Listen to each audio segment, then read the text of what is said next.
noite você que nos acompanha no site Conexão Revista. Nós começamos a partir de hoje, quinta-feira, uma série de entrevistas com os candidatos a prefeito de todas as cidades pertencentes à comarca de Corbélia. Bom, a ordem de exibição de cada cidade foi determinada por nossa equipe, já a ordem de entrevistas dos candidatos de cada cidade foi seguida de acordo com a ordem alfabética de nome na urna eleitoral e que também está disponível no site do Tribunal Superior Eleitoral. Todos os candidatos receberam os convites tanto por e-mail quanto por mensagens de WhatsApp e nesta primeira noite nós recebemos o candidato a prefeito da cidade de Anaí, que busca sua reeleição, Carlos Reis, do partido PSD, da coligação Anaí que Avança, União, Paz e Progresso. Candidato, a nossa entrevista tem o tempo de 25 minutos, que é o mesmo tempo destinado ao outro candidato. Ao fim da entrevista, o senhor terá 1 minuto para responder a pergunta: qual o futuro que eu quero construir para a minha cidade? Nós temos um contador ali na frente, o senhor vai poder estar acompanhando, certo? E vamos começar então nossa entrevista. Bom, Carlão, você foi vice-prefeito na gestão de 2013 a 2016, ao lado do prefeito Joacir. Em 2012, nas eleições, vocês disputaram o pleito com Orleu Bravin, que na época, além de ser candidato da oposição, ele também era vice-prefeito ao lado do Joacir. Em 2016, você entra como candidato a prefeito, com o Odair Miranda como seu vice. O adversário na época era Valdemar Bose, então vocês são os eleitos, né? Hoje você vive uma situação semelhante à de 2013, em que seu atual vice-prefeito Odair Miranda é também o seu adversário nas urnas. O que levou esse cenário a ser repetido? Olha, na verdade até não entendo a respeito, talvez as questões partidárias, como nós formatamos uma aliança, a gente formata em cima de propostas de trabalho, em cima dos partidos. Talvez, mesmo que agora, vamos dizer, as vésperas do pleito eleitoral, ocorreu essa definição. Então, hoje é o PP e o PT. Eu não prefiro falar em nomes, talvez os partidos tenham entendido que era momento de construir um outro projeto, pensão diferente, e eu tenho que respeitar isso. Particularmente, nós não temos nenhum problema pessoal, se afastou no período correto, e pelo menos não deixou, e particularmente conosco, nós não temos nenhum problema que levasse a essa disputa. Acredito e reputo isso, é mais uma questão política partidária, os partidos fizeram a sua discussão, talvez até para buscar um novo espaço, talvez até pensando nas eleições que se avizinham. Daqui a pouco nós teremos eleições ao presidente, governadores e deputados. Talvez a necessidade dos partidos estarem mais presentes e construir a sua história. Vamos para a segunda pergunta, então. O que mudou em relação à sua oposição, já que o seu candidato a vice-prefeito, atualmente o Ronaldo de Freitas, era também candidato a vice-prefeito da sua oposição em 2016? Olha, quando você assume uma prefeitura, você tem que buscar construir um projeto que seja de fato um projeto que atenda aos anseios da comunidade, da população. Desde o primeiro dia, nós primamos pelo consenso, pela conversa e pelo diálogo. Veja, Lindia, um município pequeno, que nós temos carência de liderança. Se as lideranças começam a entrar em uma briga eterna, e isso me incomodava muito, primeiro, eu tenho um perfil de conciliador, né? Isso me incomodava muito. As pessoas eram números, ficavam rotuladas como número, aquele determinado número. A partir, quando nós resolvemos, talvez abrir mão até das vaidades pessoais, nós colocamos nosso nome, mesmo disputando uma eleição, na época, contra então, candidato Joacir. Nós fizemos uma composição, eu fui vice dele, porque na verdade nós entendemos que o momento era de construir, era de unir. Dessa vez, nós fizemos isso, veja, isso é um exemplo muito claro, que nós construímos essa aliança que nós temos hoje, ao longo da nossa gestão, desde o primeiro dia da nossa gestão. Não foi um acordo de bastidores, não foi um acordo reservado com uma liderança iluminada por Deus. Na verdade, nós tivemos uma atuação pautada, especialmente no respeito. E o respeito, ela tem que acontecer, passa-se a eleição, você vira a página, você começa um novo período, o período de você olhar para frente. Você tem que desmontar o palanque eleitoral e construir um novo projeto. Então hoje, se nós temos nessa situação de estarmos junto com o MDB, que foi o nosso opositor, é que nós construímos isso, mas construímos isso de forma pública, trabalhando. Veja, dos oito vereadores que vão à reeleição, os 8 estão nos apoiando. Os 2 ex-prefeitos, Joacir e Valdemar, para nossa alegria, nossa honra, nos apoiam. Então eu acredito particularmente que nós estamos falando de um projeto maior, onde as vaidades pessoais ficam de lado. Às vezes é difícil a população entender, mas gostaria que as pessoas pensassem, olha, o Cardão quando entrou, ele mudou o foco, mudou a filosofia de trabalho, que é exatamente de agregar. E isso se reflete claramente na cidade.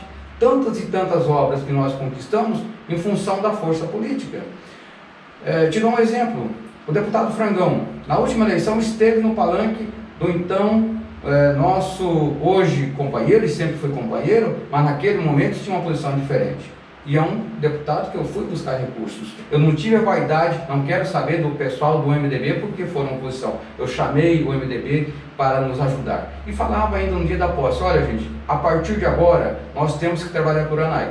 Depois, até as pessoas dão risada que eu falei isso na época, depois fica para depois.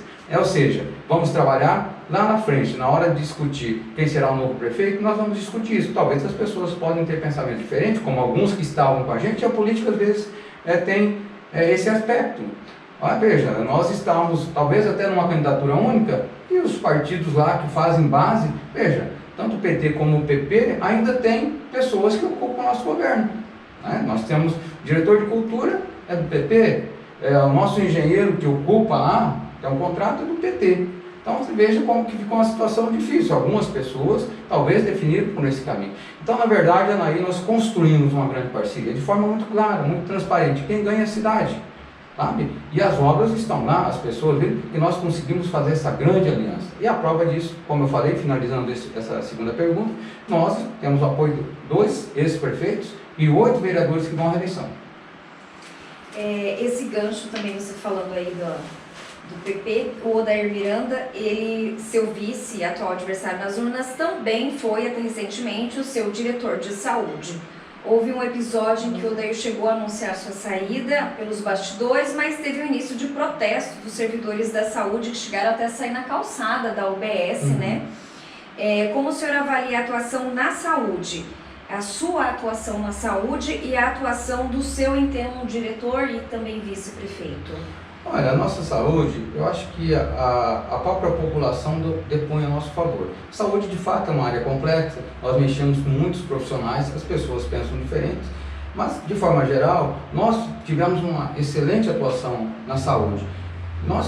O prefeito que dá a direção. Então, eu recomendei para todos os nossos integrantes da nossa equipe que atendessem as pessoas, não só na saúde, na educação, lá nas estradas, atender o agricultor com carinho, com respeito, certo? E isso aconteceu. Eu quero aqui fazer uma homenagem a todos os nossos trabalhadores da saúde. Agora veja, em qualquer local, às vezes você tem conflitos que nós temos que gerenciá-los, nós temos que resolver. Nós tivemos um problema interno, que não era comigo, que se referia lá a um médico, que estava lá, um bom médico, mas houve um problema de concepção de trabalho. E nós resolvemos isso, tanto que o Odair continuou na saúde e só saiu tempos mais tarde. O médico acabou se mudando, inclusive o médico morava na cidade de Anaí. Mas nós equacionamos isso. O bom líder, ele tem que também saber ouvir as pessoas, tem que dimensionar o que está acontecendo e tem que tentar daí tirar lições. Então aquele episódio foi um episódio isolado, não trouxe consequências nem políticas nem administrativas, não houve interrupção de saúde. Algumas pessoas que manifestavam um entendimento contrário naquele momento a uma situação que ocorria particularmente com o médico que nós tínhamos lá, bom profissional. Talvez houve ali lá internamente uma falta de diálogo, que é esse episódio que você falou, que na verdade foi um início de um protesto, que nem se tornou um protesto, que eu estive lá, desci lá, conversei com os profissionais, nós conversamos e resolvemos isso, um problema interno administrativo sem maiores consequências. Por falar em conflito, em dezembro de 2019, houve uma série de reclamações vindas dos professores do município quanto à gestão da sua então diretora de educação, Maria de Lourdes Alves. Posteriormente, o senhor exonerou ela do cargo e assumiu interinamente a secretaria. A mesma secretária já havia sido exonerada do mesmo cargo em outra gestão anterior. O senhor, sendo também professor, considera que houve um erro na sua escolha naquele momento? Olha, eu não considero um erro. Às vezes você, e veja, eu não tenho nenhuma restrição, talvez naquele momento, e volto aqui a falar esse episódio da saúde, são questões pontuais, quando você mexe com um grupo grande, ainda mais os professores que são mais politizados. Na verdade, houve ali algumas queixas, mas eu quero destacar aqui, Lídia, que eu, como professor, estabeleci um grande diálogo, talvez o maior diálogo da história de estar próximo dos professores. Mesmo nós tendo, vou tratar isso como um problema de gestão, como um problema administrativo, não quero aqui desqualificar, sabe? Até acho que para aquele momento foi uma escolha adequada, para aquela conjuntura política, para aquele momento que nós saímos de uma eleição. A diretora em si tinha bastante conhecimento, mas como todo lugar, as famílias acontece que há umas crises, às vezes há um enfrentamento interno. Eu acho que a gente sai engrandecido disso porque nós temos que fazer a gestão. A questão de exonerar, nós vimos naquele momento, nós vimos que ali existia um conflito interno, que nós tínhamos lá os professores, na verdade, que tinham alguns problemas talvez de relacionamento. Mas nós conseguimos fazer isso de forma muito tranquila, tanto é que a professora continua no Departamento de Educação, como assessora educacional. Reputo talvez esse problema mais com uma questão de trato, uma questão mais política, e aí quando eu assumi eu chamei até para preservar a própria diretora na época, porque nós tínhamos algumas denúncias na CGN, muitas delas infundadas, diga-se de passagem, e nós conseguimos administrar até para poupar essa diretora, mas nada contra, eu acho que pode ter errado, mas aí o erro seria meu, não transfiro a responsabilidade para ninguém. É uma excelente profissional, uma excelente professora, mas talvez tudo tenha um momento na nossa vida, e tem um momento que nós temos que repensar isso, e foi o que nós fizemos, mas sem maior trauma, temos de forma muito tranquila, conversando, está lá no departamento, inclusive até hoje. Bom, os professores de Janaí possuem um plano de carreira defasado. Correto. Apesar de receberem o piso nacional, e essa é uma luta antiga, né? Em 4 anos de gestão não foi possível realizar essa atualização, o que faltou, e há ainda pendente o enquadramento de servidores que atuavam nas antigas creches que seguem sem solução, correto? Correto. Na verdade, veja, vamos aqui fazer uma distinção entre o plano de carreiras. Nós fizemos ações importantes na educação. A mais importante talvez seja essa grande proximidade que nós temos lá. Mais importante é a questão democrática, que nós tratamos, inclusive as possíveis críticas. E eu sou muito presente na educação. Os professores veem aqui no Carlos um colega de trabalho. Isso não impede, evidentemente, que tenham críticas diferentes e pensam diferente da gente. Mas dentro daquilo que foi possível, nós conseguimos sempre garantir, e alguns municípios não fazem isso, nós conseguimos sempre garantir na integralidade aquele aumento do piso, nós chamamos de efeito cascata, porque a questão do piso é bem claro isso, ninguém pode ganhar menor que o piso. Então os professores tiveram aumentos reais no seu salário, o piso foi 10%, nós repassamos isso para toda a carreira. A partir disso nós temos outros avanços que nós conquistamos na educação, e aí aqui não é um momento para a gente falar sobre esse assunto, eu quero ser bastante direto nessa resposta. Bom, eu estive pessoalmente até nesse momento de turbulência, me coloquei pessoalmente para discutirmos esse plano de cargos e salários do magistério. Nós já fizemos isso alguns anos atrás, eu era secretário-geral, na época nós fizemos isso de forma muito tranquila. Agora, nós temos que ter muito cuidado, e é um compromisso meu, inclusive está lá no nosso plano de governo, de fazer essa discussão. E aí eu confesso que talvez um dos equívocos que eu tenho cometido, e eu vou corrigir agora, eu tenho que formar lá no departamento, a nossa equipe tem que ser extremamente técnica. Ela não pode, a educação não pode recair sobre uma indicação política. Foi isso que eu fiz. Não me arrependo, acho que não eu, mas a gente aprende. Então hoje eu tenho conversado com os professores, tenho interagido, tenho buscado isso, porque a própria classe também tem que mostrar os caminhos. Então hoje, o que eu aprendi com esses 3 anos e meio, quase 4 anos? É que nós temos que ter uma equipe bastante técnica, o prefeito dá a linha de trabalho, ou seja, a vontade política que as coisas aconteçam, e essa equipe tem que ter uma interlocução clara, aberta, direta com os professores. Esse plano também nós não podemos ter ilusão que nós vamos... tem que ser responsável, porque às vezes eu posso fazer algo, se eleito, eu tenho mais 4 anos, mas eu tenho que pensar o que virá para frente. Esse plano, ele será execuível? O próximo prefeito, ele conseguirá? Mas nós temos, acho que temos salário, bons salários, claro que não é só o salário, mas veja, lá com os professores, nós já, e aí nós temos que discutir a discussão com a educação, não é só salário, é importante porque você valoriza o profissional, mas você tem treinamento, você tem profissionais de apoio. Veja, Anaí, eu tenho nutricionista, eu tenho psicólogo, eu tenho fonoaudiólogo, e agora este ano nós contratamos por uma dispensa consultas com neuropediatra e os exames para neuropediatra, aqueles exames da cabeça, que eventualmente a equipe aponte que é uma necessidade.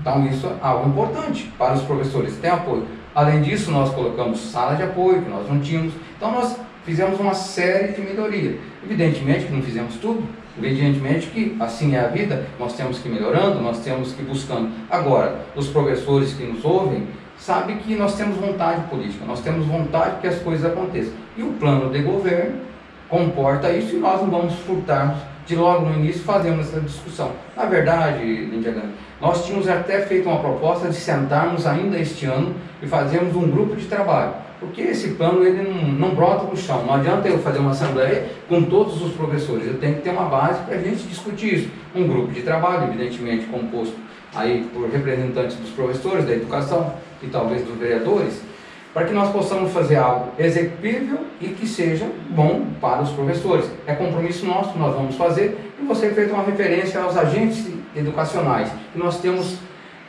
salvo o melhor juízo, 5 casos lá. É um problema que se arrasta há muitos anos, portanto não de fácil solução. Nós já temos uma solução para isso, que não foi possível implantar agora, mas nós descobrimos, eu fui atrás, e nós vamos conseguir fazer. Nós não podemos reenquadrar ou enquadrados como professores. Eles têm um concurso distinto daquilo, muito embora eles sejam considerados professores. O que nós podemos fazer é equiparar o seu salário e a sua carreira com o dos professores. Mas eu não posso fazer um concurso interno, falar, agente educacional agora passa a ser professor. A discussão é essa, as pessoas têm que entender, porque é ilegal. Mas nós temos a boa vontade e vamos fazer isso, com certeza. Vamos para a 6ª pergunta, então. Geração de empregos. A Anaí ensaiou por um bom tempo a instalação do centro de distribuição da Copacol no município. O senhor chegou a anunciar em março de 2018 que era certa a construção em Anaí, o que não aconteceu. O que houve? Olha, e na verdade o terreno estava adquirido pela Copacol e, claro, há interesses políticos e econômicos. E nós perdemos, nós temos que considerar muito, embora o terreno, quando nós anunciamos, nós já sabíamos, e nós fomos comunicados que seria feita a construção ali. Evidentemente que o nosso amigo, colega, prefeito Giovanni, como bom prefeito que junto a um grupo muito forte de agricultores ligados à Copacol e associados à Copacol, entraram nessa briga. Então, Anaí, digo assim, foi até uma luta injusta, mas eu respeito muito. Mas o que se mostrou foi, nós buscamos até os últimos momentos, quando nós soubemos que haveria a possibilidade, como aconteceu, se tornou real, de se transferirem isso mais para próximo aqui da Penha. Nós tivemos 2 ou 3 reuniões com o seu Walter Pitol, ao qual agradeço muito pelo atendimento, me explicou muito e ficou muito claro para mim que aí, e não vejo nada de errado nisso, né? As forças políticas do município de Corbélia e com as forças que têm liderança junto à Copacol, os seus associados, e nós sabemos que o Distrito da Penha ali tem grandes produtores associados com a Copacol. Evidentemente houve um embate político, respeitoso, administrativo, e Anaí não teve êxito, mas em compensação, já emendo sua pergunta, não foi falta de empenho do município, inclusive fiz lá compromisso até que eu teria dificuldade, mas nós iríamos cumprir com a Copacol. Infelizmente não foi possível, entendemos, estamos agora brigando para abrirmos uma linha para darmos emprego ali pertinho de Anaí para os nossos trabalhadores. Tem uma excelente relação com a Copacol, uma excelente relação com o nosso amigo querido prefeito Giovanni aqui de Corbélia, porque nós entendemos que assim, foi um bom embate e fomos vencidos, temos que reconhecer isso. Mas nós fomos abençoados, que na sequência nós temos a usina lá, inclusive gostaria de convidar que você foi uma das primeiras, se não a primeira, que fez uma reportagem colocando essa novidade. E seria muito interessante, nós temos passe livre lá, você marcar para você ver o canteiro de obras lá, que está quase pronta, gerou muito emprego nesse momento, vai gerar depois alguns empregos e vai ter um incremento no nosso ICMS. Seria importante, fica até como sugestão, para você ver como o pessoal, uma obra muito grande, muito bonita, um canteiro muito bem organizado. Também, vamos dizer assim, foi talvez um prêmio que nós tivemos pela luta que nós perdemos e chegou à usina. E nós temos boas notícias que provavelmente ao terminar essa usina, esse canteiro vai ficar instalado lá e vai sair uma segunda usina, né? Claro, daí do lado de Iguatu, mas a empresa vai manter a sua sede no município de Anaí. Nós temos lá toda uma estrutura que eles prestam um serviço para a usina que está agora, deve começar a gerar a energia já em fevereiro ou março. Os últimos 4 minutos eu vou fazer uma última pergunta, depois a gente vai para as perguntas do sorteio, certo. Tá? Anaí gerou 113 empregos, segundo o CAGED, em 2020, e o saldo, né, ainda saiu positivo, um pouco mais de 60 demissões, o saldo ainda saiu em 51, né? Qual o seu programa para a geração de empregos em Anaí, visto que Anaí é uma cidade pequena e de poucas indústrias, né, de grandes indústrias, vendo a situação também posteriormente a Coca-Cola? Olha, essa é uma pergunta interessante. Primeiro, nós não podemos criar falsas expectativas e ilusões que nós vamos levar uma grande indústria, porque a indústria ela precisa de uma estrutura, né, boas estradas, rodovias, ferrovia, um aeroporto. Então, evidentemente, com a grande, o maior exemplo é esse da Copacol. Eles tiram o seu centro de distribuição lá do Cafelândia e trazem para a BR. Então, nós não podemos ter a ilusão que o prefeito vai conseguir levar uma grande indústria, que seria uma falácia, seria uma promessa que cairia aqui em desperto até. O que nós temos que fazer? Por exemplo, valorizar nossas empresas locais. Nós temos lá o Grupo Sartori, que é um grande grupo, que contou com o apoio da gestão anterior, do prefeito Joacir. Agora, nós já vendemos um terreno para eles subsidiado. Eles hoje estão gerando lá em média, entre empregos diretos e indiretos, 200 empregos. Então para a Anaí é uma empresa muito importante, considerável, está crescendo. Mas mais importante, são pessoas da nossa cidade que estão acreditando. A par disso, nós temos também que ter muito cuidado com a nossa indústria principal. É a agricultura, são os aviários, e nós já conseguimos e damos um apoio muito grande para a implantação de aviários e peixes de piscicultura. E claro, fortalecer a nossa associação, porque o problema não é só do governo, o problema também tem que ser da sociedade. Agora, eu falo para você que assim, não vamos ter ilusão, nós temos que cuidar da nossa agricultura, manter as empresas locais, talvez, e claro, estamos abertos, até no nosso plano de governo, temos a proposta de buscar mais uma área industrial, para que de muito pé no chão, né, a gente conseguir avançar também nessa área. Bom, nós ainda temos 2 minutos. 5 perguntas foram feitas pelos nossos colunistas. Você pode sortear 2. Eu vou pedir que você escolha a primeira e responda, e posteriormente... Vou pedir para você ler, por gentileza. Pode conferir primeiro. Opa, desculpa. Confira primeiro. Tá? Bom. Considerando o impacto causado pela pandemia, quais são as ações propostas pelo candidato para recuperar e impulsionar a economia local do seu município?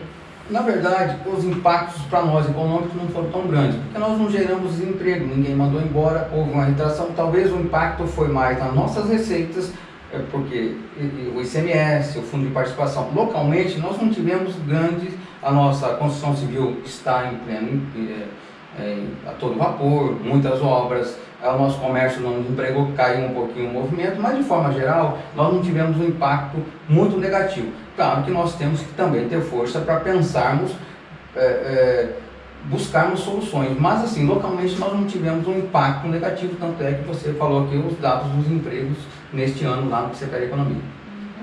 Vamos sortear mais uma, você ainda vai ter menos de um minuto para você responder. Vamos lá, rapidinho. Fechou. Como você se posiciona em relação aos recorrentes escândalos nacionais de corrupção? Claro, como todo brasileiro, indignado, com muita tristeza. Falar que nós, felizmente, honramos o nosso mandato. Localmente, nós tivemos nossas contas recentemente aprovadas e nós não envergonhamos nosso povo. Agora, a questão nacional, de fato, deixa todo brasileiro, não o prefeito Carlos, como cidadão triste. Nós temos que arrumar uma solução, mas depende muito do eleitor, como que ele vai fazer na hora de votar, cobrar do seu... E nós temos muita coisa. Isso aí seria uma pergunta muito interessante, nós teríamos talvez uma hora para debatermos isso. Mas o nosso tempo está acabando, depois eu terei um minuto para as considerações finais, né? Agradeço, mas é um tema que requer um debate. Mas enfim, nós ficamos tristes e esperamos que isso melhore. Bom, a gente vai colocar agora então 1 minuto, a partir de agora, para que o prefeito responda uma pergunta que nós vamos fazer para todos os candidatos, né? Qual o futuro que eu quero construir para a minha cidade? Contando. Futuro para a nossa cidade nós começamos a construir. É uma cidade harmoniosa, que as pessoas se respeitem, que passado o pleito eleitoral as pessoas continuem se respeitando, ajudando quem quer que seja eleito, entendendo que a eleição passou, que nós temos que trabalhar. A cidade que nós queremos não depende só do prefeito, não depende de todo mundo, de todo mundo. Cada um tem que fazer a sua parte. Evidentemente, cobrar da liderança dos seus vereadores, cobrar do seu prefeito, mas também como cidadão, qual a contribuição? Então, a cidade que eu penso é um cidadão consciente, ciente dos seus deveres, ciente que inclusive ele tem que provocar o prefeito. Quando eu falo provocar, é demandar, é apontar soluções. É a cidade que eu penso em harmonia, mesmo tendo pensamentos divergentes, mas as pessoas se entenderem. Uma cidade pequena que briga, que não se entende, não avança, todas as pessoas são importantes. Inclusive os candidatos hoje, que são nossos concorrentes, são importantes, são boas pessoas, não quero que eles vão embora. Então, o meu desejo é esse. Cortar, o senhor já deu 1 minuto, e eu vou dar mais 1 minuto então para você fazer as considerações finais. Para você ter suas considerações, ficar aberto, então você pode se dirigir aí às 2 câmeras, elas estão filmando, contando. Bom, quero aqui dar um forte abraço a todas as pessoas que nos acompanham, agradecer a você por esse momento tão importante. 25 minutos passaram como se fossem 2 minutos, mas fazer aqui um agradecimento especial para as pessoas pensem bem, decidam com o seu coração, pensem na história do Carlão, que Deus nos abençoe, me ilumine, abençoe inclusive todos os candidatos, aqueles que pensam como a gente e aqueles que pensam diferente. Tenho certeza que o Carlão sempre é o candidato do olho no olho, do respeito, da consideração. E é assim que nós vamos tocar o nosso município, olhando cada cidadão como nosso irmão. Ok. Carlão, muito obrigada. Eu que agradeço. Boa sorte para você.